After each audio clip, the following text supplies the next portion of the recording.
আসসালামু আলাইকুম ওরহমতুল্লাহ। প্রিয় বন্ধুগণ, সবাই কেমন আছেন?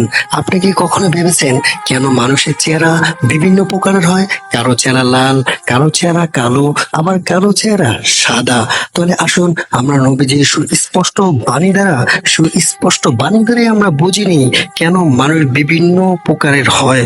হযরত আবু মুসা আশআরী রাদিয়াল্লাহু তাআলা আনহু হতে বর্ণিত, তিনি বলেন, আমি রাসূল কারীম সাল্লাল্লাহু আলাইহি ওয়াসাল্লামকে বলতে শুনেছি যে আল্লাহ তাআলা হযরত আদম আলাইহিস সালামকে এক মুষ্টি মাটি দ্বারা সৃষ্টি করেছেন, যা তিনি সমগ্র পৃথিবী হতে গ্রহণ করেছিলেন।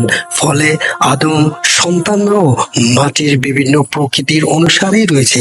তাই তাদের মধ্যেও কেউ কালো, কেউ সাদা, আবার কেউ লাল, আর কেউ এইসবের মাঝামাঝি বর্ণেরও।